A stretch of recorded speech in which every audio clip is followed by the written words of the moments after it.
Que al final esta relación que parecía perversa, ¿sí?, tenía que ser una relación mucho más tensa entre empleadores, ¿sí?, y empleados, entre empresarios impulsando la inversión y el empleo y colaboradores. Una relación que por mucho se va a mantener siempre, que tiene que ser mejor, cada día mejor. Por ese motivo agradecemos la iniciativa de la Comisión de Relaciones de Trabajo del Centro Empresarial y a quienes han dedicado su tiempo y su esfuerzo para realizar este evento. Como sindicato patronal es necesario defender y fomentar la competitividad laboral en la Ciudad de México con el objetivo de preservar la capital como uno de los mejores sitios para invertir. Ante el complicado panorama internacional, es necesario mantener la confianza en la inversión y crear mecanismos para que las empresas continúen con bases que permitan generar más empleos y salarios dignos.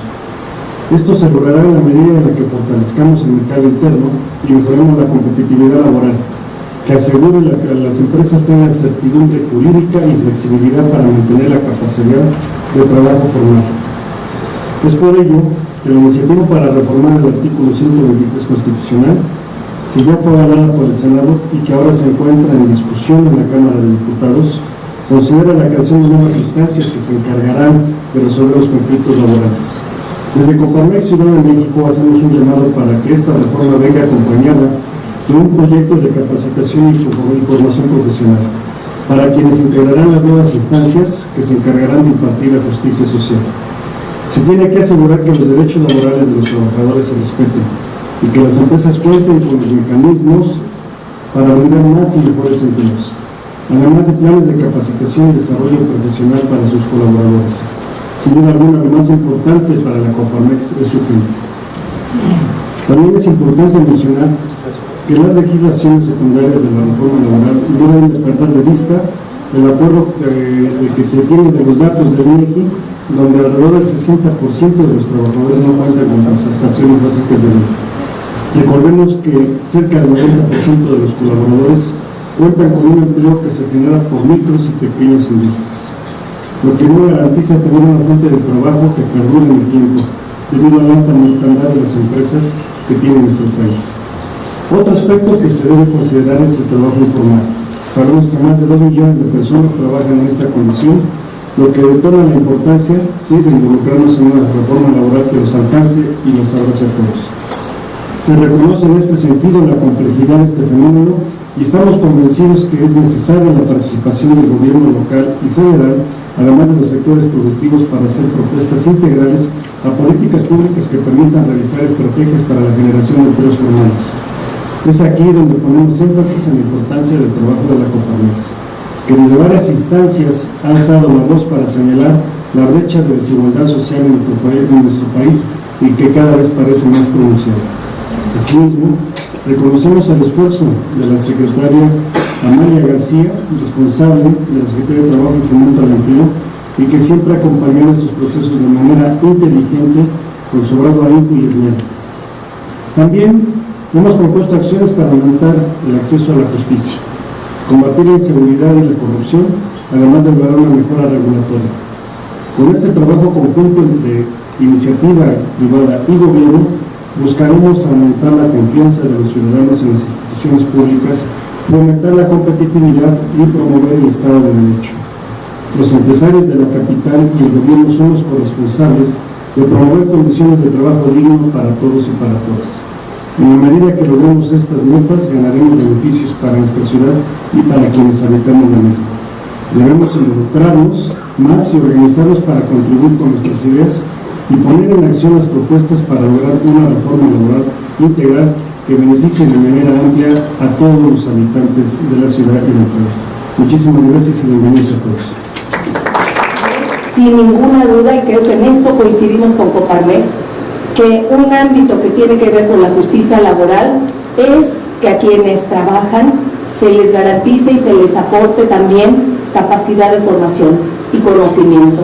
Y por supuesto que esto esté vinculado sin ninguna duda y de manera clara también a mejores condiciones de vida, a mejores ingresos, a mejores salarios, a que la posibilidad también de aportar más sea por ese conocimiento.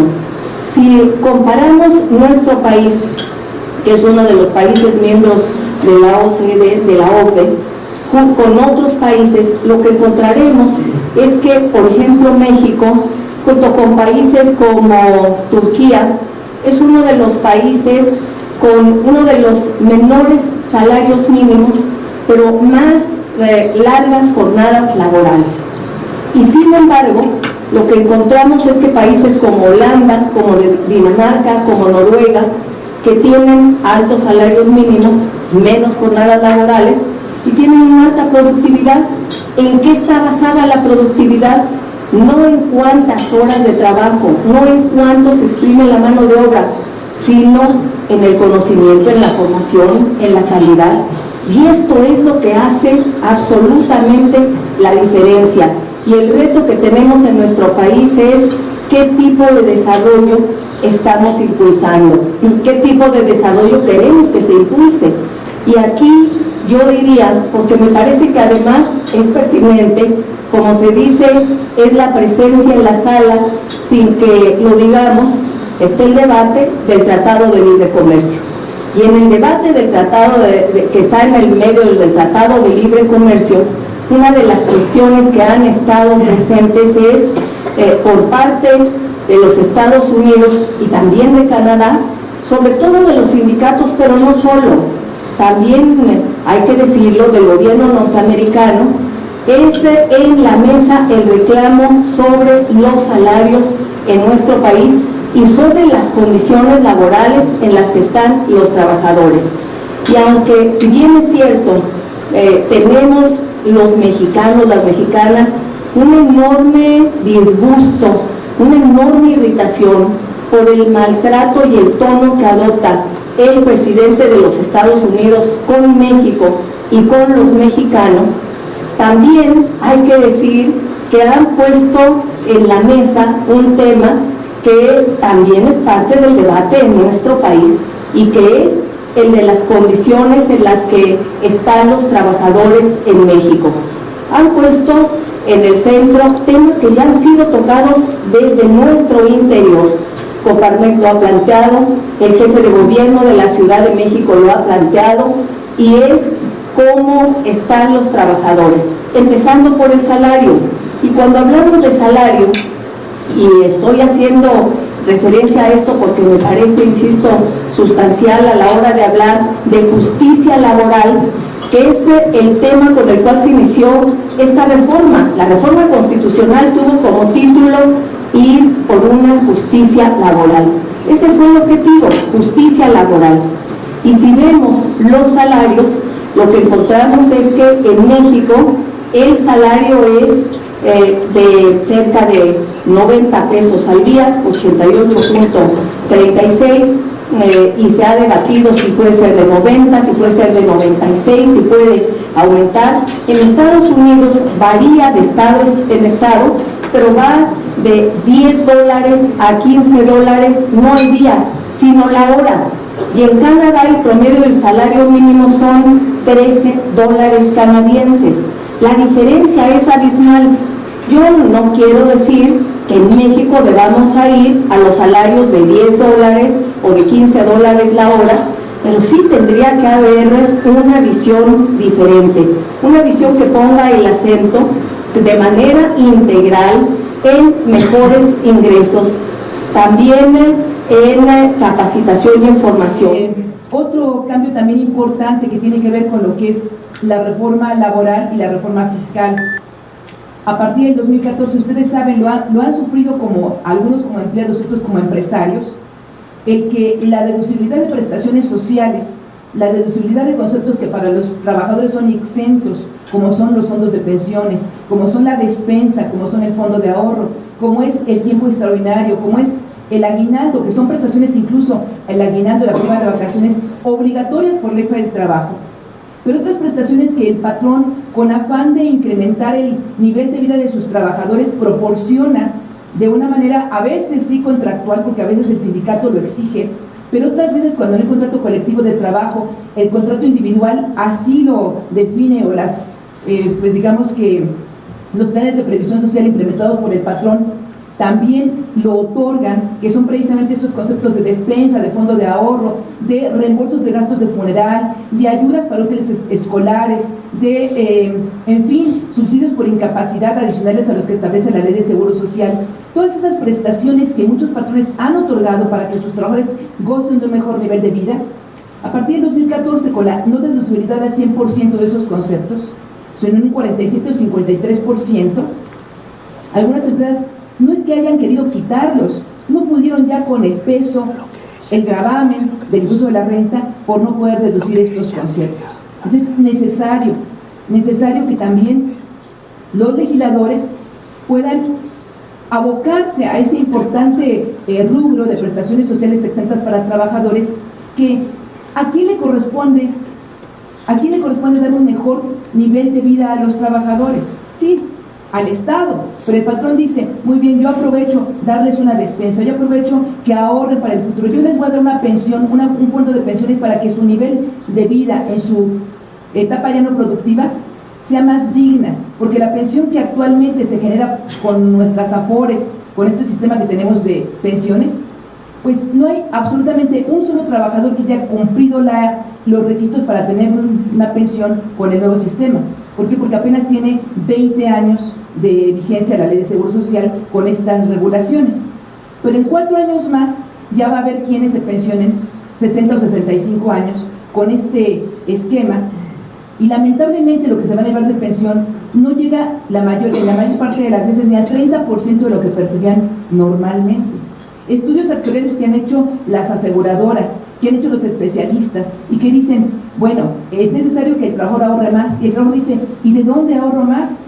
Entonces el patrón dice, bueno, pues voy a implementar un fondo de pensiones adicional a lo que establece la Ley del Trabajo, perdón, a lo que establece la Ley de Seguro Social, para que mis trabajadores tengan un plan mejor en su vida ya no productiva. Pero con esto de que a partir del 2014 estos planes de pensiones y jubilaciones ya no son deducibles al 100%, pues algunos patrones los cortaron definitivamente y otros dijeron, ya no le incremento más. Y los que pensaban otorgar, pues dicen, me quedo esperando a ver si hay una regulación diferente, a ver si las autoridades laborales, las autoridades de seguridad social, las autoridades fiscales, en conjunto, pugnan porque se reforme nuevamente la Ley del Impuesto a la Renta, o porque haya un decreto presidencial para que se permita deducir al 100% las prestaciones, que no es una forma de esconder una prestación para los trabajadores o de sacar un dinero que no paga impuestos, no, es una prestación adicional que se está dando a los trabajadores con el afán de incrementarles su calidad de vida. Bueno, entonces, esos son algunos de los puntos. Otro que estamos ya pues en la actualidad y muy vinculado con la reforma laboral es el de lo que se refiere a la subcontratación. El artículo 15A de la Ley del Trabajo, artículo que también está contemplado en la reforma laboral y que, bueno, pues se ha discutido mucho acerca de si el sí o no se va a dar la discusión de este artículo, de la reforma del artículo, porque en el proyecto inicial que se presentó el 7 de diciembre ante los senadores, pues sí, la verdad es que este artículo iba muy enfocado a quitarles pues garantías a los trabajadores. Cierto, necesita una reforma, tiene que reformarse, pero tiene que reformarse con un consenso en donde no se perjudique a los trabajadores, pero tampoco a los patrones, porque los patrones son los que están generando los empleos, los patrones son los que están generando los bienes y servicios, la economía. Muchas veces en algunas personas nos ven a los empresarios como el enemigo, pero ¿quién genera los empleos? ¿Quién genera la industria? ¿Quién genera los servicios y los bienes? ¿Quién genera las prestaciones? Pues los empresarios, que son los formales, los empresarios que estamos comprometidos con el crecimiento del país y con la seguridad de nuestros trabajadores. Entonces, este artículo 15A, que desde la reforma del 30 de noviembre del 2012 en la Ley del Trabajo se estableció como que el régimen de subcontratación es aquel por medio del cual un patrón que se denomina contratista ejecuta obras o presta servicios con sus trabajadores bajo su dependencia a favor de un contratante. Ese contratante puede ser una persona física o moral, y que esta persona física o moral, que es el contratante, fija las tareas del contratista y lo supervisa en la ejecución de las obras contratadas o los servicios contratados. Esa es la definición de subcontratación. Este tipo equipo de trabajo, dice el artículo 15, debe cumplir con los siguientes requisitos. No puede abarcar todas las actividades que se realizan en la empresa, iguales o similares a las que se desarrollan en la propia empresa. Entonces, lo que aquí dicen algunos especialistas, algunos compañeros incluso de la Comisión de Relaciones de Trabajo, reconocidos abogados laborales, nos señalan, bueno, ¿qué quiere decir esto? Que si somos fábrica de ropa, los costureros, las costureras no pueden ser subcontratados. Es decir, el giro de la actividad tiene que hacerse con los propios trabajadores. Eso es lo que han opinado estos expertos. Debe justificarse por su carácter especializado. Sí, muy bien, no voy a poder, tal vez hacer los servicios de vigilancia que son especializados, el mantenimiento de los jardines, el mantenimiento de las máquinas o de las, bombas de agua, etcétera. Eso lo van a tener que hacer seguramente personal especializado que yo voy a subcontratar, y no pueden comprender tareas iguales o similares a las que realicen los demás trabajadores de la empresa. Aquí este inciso, este requisito, pues es muy cuestionable. ¿Por qué? Porque muchas veces tenemos trabajadores que se incapacitan. Por ejemplo, la trabajadora que por maternidad se incapacita y que se va 84 días prácticamente de incapacidad, si no es que más, y se va de incapacidad, y a veces decimos, sí podría yo contratar a una persona por tiempo determinado, por el tiempo de incapacidad de esa trabajadora que se incapacita por maternidad, de acuerdo a lo que la misma ley del trabajo permite. Pero a veces decimos, oye, mejor voy a contratar a una empresa que me preste el servicio subcontratado para esa empleada, a lo mejor recepcionista, tal vez ejecutiva, tal vez operativa, pero que esa empresa prestadora de servicios que ya tiene capacitadas a sus empleadas, me proporcione por esos 84 días o lo que dure su incapacidad, una persona bajo un pago de una factura de servicios. Entonces aquí dice este artículo, no se puede, porque si hay otra persona que realiza los mismos servicios, entonces no puedes tú contratar a alguien mediante un subcontrato que haga los mismos servicios que otro. Entonces, esto es a lo que me refería, que es necesario que se reforme, que es necesario que se vea la realidad. Empresas como por ejemplo este hotel, ahorita tiene eventos de aquel lado, eventos de este lado, a veces no son suficientes los meseros y los cocineros que se tienen de planta, y por un evento de un día, sí podría contratar un trabajador o muchos trabajadores por un día, pero administrativamente me voy a desgastar en hacer este tipo de contrataciones por un día, altas en el seguro social, bajas, etcétera. Mejor me contrato a una empresa que me preste el servicio de meseros, cocineros, por el día que los necesito. Pues como tengo meseros y cocineros contratados en la empresa, aquí se no puede comprender tareas iguales o similares a las que realiza el resto de los trabajadores. Debemos adecuar los contratos existentes, incluso a lo mejor con adendas o con lo que resulte. Debemos evaluar los proveedores. Si tenemos un proveedor que no cumple, qué pena, pero tenemos que ir poco a poco pugnando porque todos cumplamos.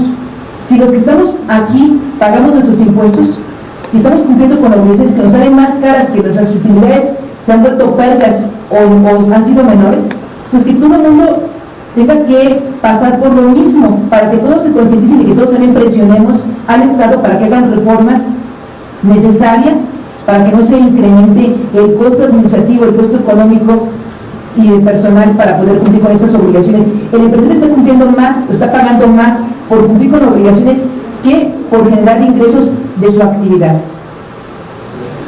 Determinación de la conveniencia de la opción. Si tengo uno o dos contratitos, a lo mejor me conviene más las copias fotostáticas y pedirle la copia del pago del seguro en lugar de ocupar el aplicativo informático. La anterior, por favor. Y empezar a manejar el aplicativo para percatarse del funcionamiento adecuado del mismo. A veces decimos, yo me espero hasta que se publique. Bueno, inténtale para que veas en qué tienes problemática. Fui la semana pasada a una empresa en Chiapas, tienen 600 trabajadores y se pusieron muy a tiempo hasta contrataron más personal para que capturara todos los datos de los trabajadores. Cuando ya el cliente lo quiere revisar, no puede revisarlo. ¿De qué sirve tanto trabajo si no se puede revisar? Y de esos 600 salían inconsistencias que salieron en la segunda versión del CFDI. Oye, pero eso ya lo soltamos desde el año pasado. ¿Por qué vuelve a salir? ¿Por qué? Porque la versión está con el año pasado. Entonces, esta es la problemática que teníamos vinculada con la reforma laboral, que esta reforma, bueno, pues vino desde noviembre del 2012, pero que también está prevista en la reforma de la ley del trabajo que se tiene proyectada. Sí, muchas gracias. Como ustedes saben, desde el 25 de febrero del año pasado se reformaron el artículo 102 y 123 constitucionales en materia de justicia federal, que tiene implicaciones pues tan complejas en materia de lo que le podemos llamar justicia cotidiana, de que es a final de cuentas lo que requieren más que nada trabajadores y patrones. En algunos momentos pues, trataremos el tema sindical, que es muy complejo y que desafortunadamente sentimos que tiene demasiado interés en el proceso, cuando aquí y por quien nos debemos de preocupar es precisamente por las fuentes de trabajo, trabajadores y patrones. Los mayores empleadores en México, que es parte de los comentarios que nosotros hicimos en este proceso, es el más alto porcentaje, más del 70% de los trabajos que se generan en México están a cargo de micro, pequeñas y medianas empresas. A veces cuando pensamos en las reformas laborales hablamos o estamos pensando en las grandes corporaciones, las grandes empresas, los grandes sindicatos, cuando la realidad es que la mano de obra y la responsabilidad de quienes sujetan al país en este sentido son estas fuentes de trabajo. Y una de las cuestiones que no ha cumplido al día de hoy el Congreso es que a más tardar este 24 de febrero pasado debían haber estado tanto la reforma en materia federal como las reformas en materia local, que en algún momento comentaremos. Con la que sigue, por favor.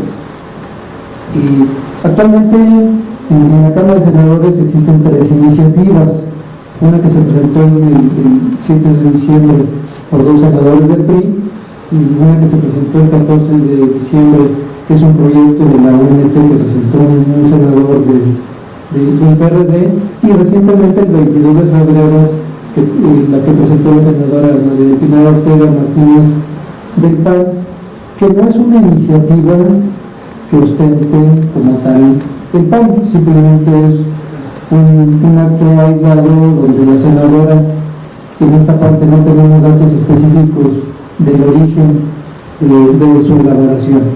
Y en Coparmex lo que hemos analizado más que nada es la reforma que presentó el PRI, no por otra cuestión ni interés específico de Coparmex, sino que es, para nuestro punto de vista, el contenido más consensado.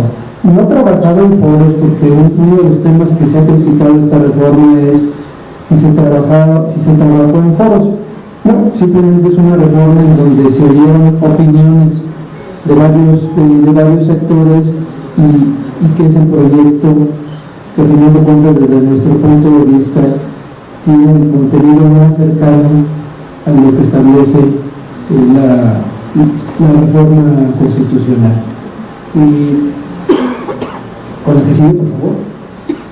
Y dentro del contenido de esta iniciativa, como lo comentó la maestra, en la reforma constitucional existe la obligación de crear un centro, un organismo descentralizado que se va a encargar de registro de asociaciones sindicales, de registro de contratos colectivos de trabajo, tanto locales como federales, y la conciliación en materia federal, tanto de asuntos individuales como de asuntos colectivos. Y también registrará los convenios de administración de contrato de ley como los reglamentos interiores de trabajo. Esa es la actividad a la que en la iniciativa del PRI se le está llamando instituto. La organización y funcionamiento, que es parte del análisis en plano que hicimos en Coparmex, es que va a estar constituido como teniendo un órgano de gobierno que se le va a llamar Consejo Técnico, que única y exclusivamente va a tener atribuciones administrativas.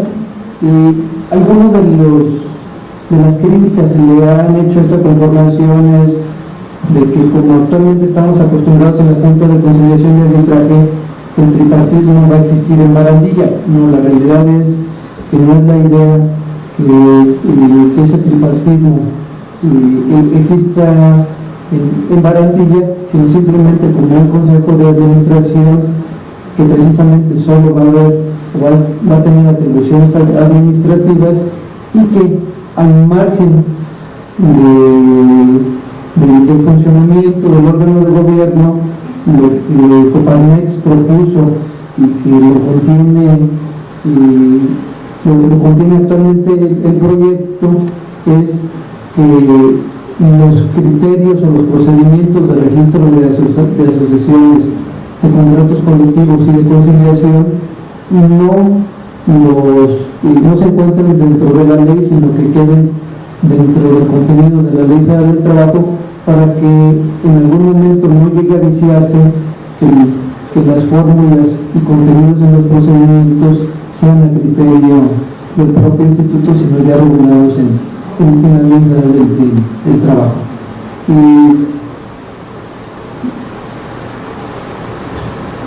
Y también dentro